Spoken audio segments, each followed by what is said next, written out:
Hi, I'm Tim. Welcome to our channel, and thanks for logging on. Today we're discussing the Zenith El Primero Chronomaster Night Vision. You can see the ceramized aluminum El Primero with chronometer grade El Primero caliber and purchase it on our website.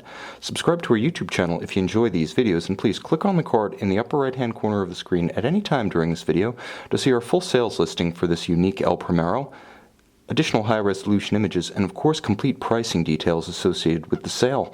Now on my wrist, 6 1/3 inches, 16 centimeters in circumference, you can see this is part of the family of modern Chronomasters. Large and audacious, one might even say a little bit avant-garde. Over a decade after Zenith introduced its open movement, open dial architecture, it still looks scintillating. As you can see, it's been supercharged by the addition of the silicon escapement, the actual palette, and the escapement wheel, which you can see in iridescent purple and blue churning away at the movement's signature 36,000 vibrations per hour. Now on my wrist, of course, 45 millimeters across the broad of the case. That's from 3 to 9, not including pushers or crown. In terms of thickness, the watch measures 15.5 millimeters, but you can see there is a little bit of a slope to the case flank, a conical bezel, a rounded sapphire that does make the watch wear a little bit thinner when it's up against your cuff or a sleeve. The watch will wear well with a loose sweater or sport jacket sleeve. Now in terms of lug to lug, 53 millimeters between extremities, so the closest equivalent would be something like a Panerai Luminor 44 millimeter. That's 53 millimeters, 53.5 rather, from lug to lug. So you get a good sense of the size of this watch. What you don't get is a sense of the weight of it. And frankly, there's just very little. With a ceramized aluminum case, what you have is an outer layer that's been transformed chemically into ceramic, so you get the hardness of ceramic, but you also get the lightness of aluminum, and you get the shatter resistance of aluminum, which is not a feature of pure ceramic cases. Moreover, you'll note that the strap, which is extremely pliant, can be pulled straight down. It's not constrained by the flanks of the case.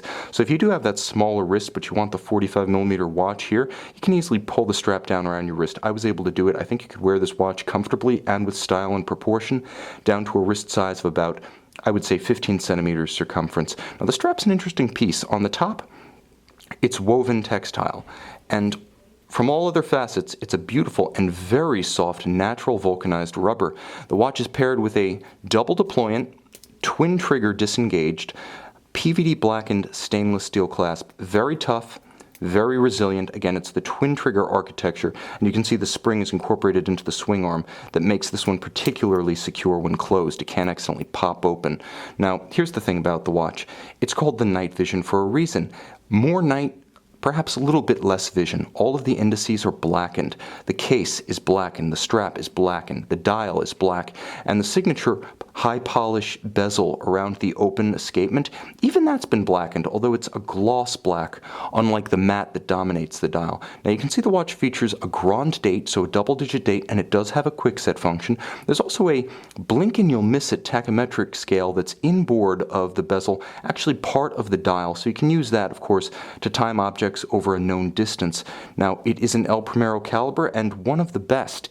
The open escapements have been one of the real Zenith innovations that have become trend-setting style features within the industry. Obviously, the El Primero has been used by many other watchmakers and manufacturers, but in terms of actual style, Zenith has sometimes been a little too staid, and during the Terry Nataf eras, at the other extreme, perhaps a little bit too audacious. This watch strikes a nice balance between the two, with a conventional round case, but that gorgeous open escapement. And of course, the bridges on the caliber 4068 have been somewhat skeletonized and pared down, so you can see more of the train that's actually driving the balance.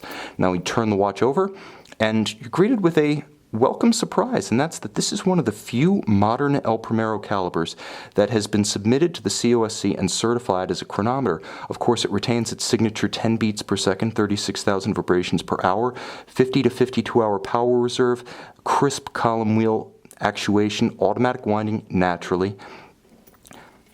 It's also important to note that with the addition of the silicon escape wheel and palette, the watch has been engineered for long-wearing durability, staying young in spite of its origination in 1969. The inclusion of new functions like the grand date and new materials like silicon have kept one of the industry's benchmark chronograph calibers right up to the standards of the latest rivals. In fact, it remains a standard of reference even today, the one to which all rivals aspire. You can see and you can purchase this combination of classics, this gorgeous, beautifully faceted, black ceramized Zenith El Primero Chronomaster Night Vision and caliber 4068 El Primero COSC certified on our website.